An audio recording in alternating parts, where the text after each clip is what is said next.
So welcome back to the China Puzzle. Today we're going to be looking at the kind of future horizons of the UK-China relationship and how China is going to be possibly emerging in a post-COVID recovery in 2021. So today, me and Hannah, we're going to be discussing the context of what we foresee, maybe some possible issues coming up, and hopefully get a couple of things right, maybe get a couple of things wrong. And so, Hannah, what are we going to be focusing on?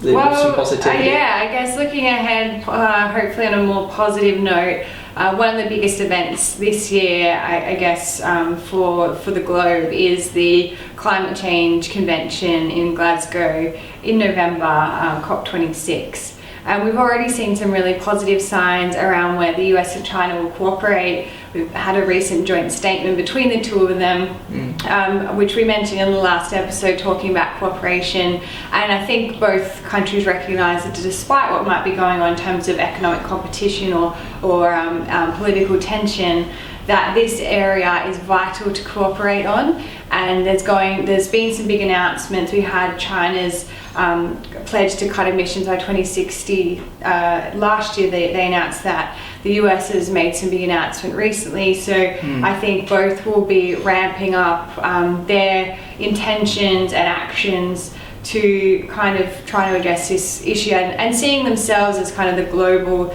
leaders to mark the changes that need to happen.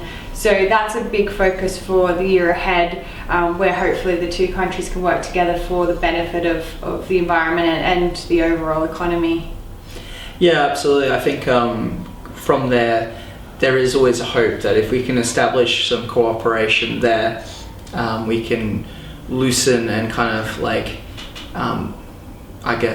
warm up relations a little bit in some of the other areas where there's going to be tension. So I think that's really a positive thing, and I think the world actually hasn't had that much global cooperation in a while. I think really when you think about it, you think about probably the Paris climate talk.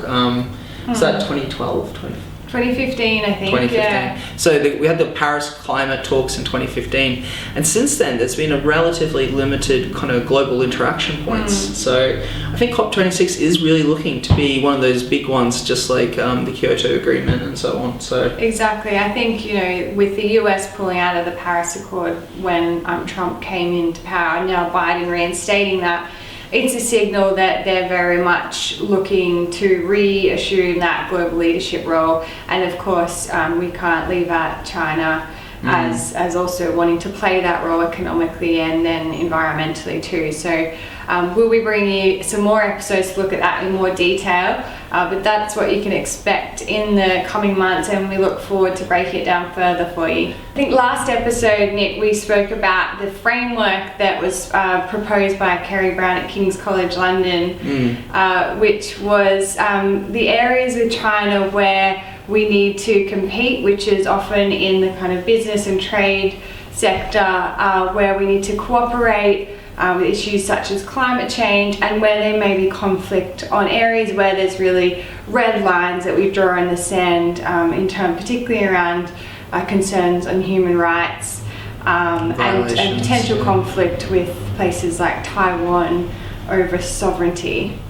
Yeah, absolutely. And I think it's a great way of kind of looking at it, and because there is always what we've been talking about in the China Puzzle is the area of cooperation and how it doesn't have to be an adversarial kind of position. It isn't the Soviet Union. There has been a lot of benefits to China's rise, which we should take advantage of. We should take advantage of the fact that there's also solid competition. And I think going forward, that's going to be a really good area to kind of shake our over-reliance on certain industries, certain manufacturing areas. So I think that's something that's going to be really interesting to kind of see if the West can actually compete again. And, made in the USA, it used to mean a landmark of quality. Now it's design in the USA. So I think it'd be interesting if the USA in particular can kind of transition into producing and manufacturing again. So.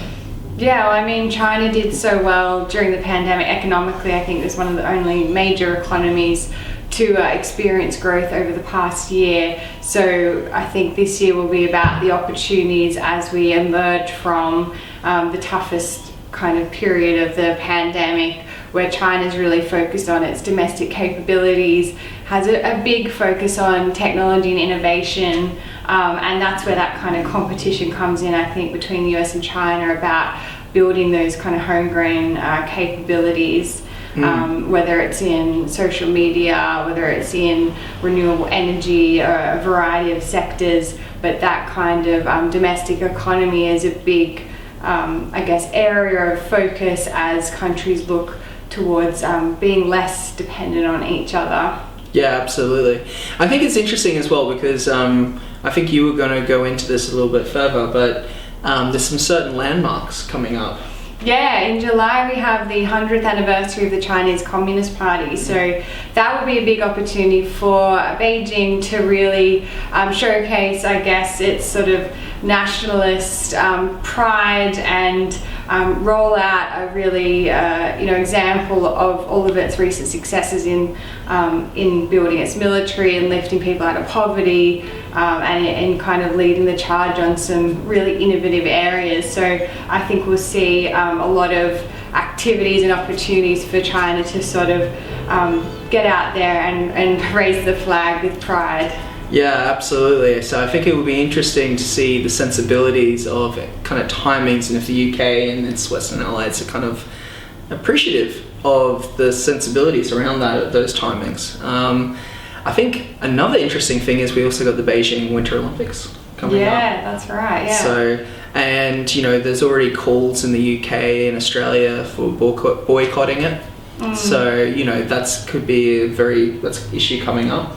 Yeah, I mean, that's an area you would hope that cooperation would be more the focus. I mean, usually sport is an opportunity for some level of diplomacy that's really kind of removed from politics, and an ability for countries to get together. But we're seeing those calls that, maybe that's kind of bringing into that zone of potential competition or conflict as well. Yeah, absolutely. I think one of the things that I think people are very tense about, and we've had former Australian defence ministers kind of quoting that he never imagined that there could be conflict in Taiwan. He couldn't imagine it, but now he thinks it's a realistic issue. And we're seeing situations where the Chinese Air Force is like incursioning on Taiwan's airspace with over squadrons of fighter jets.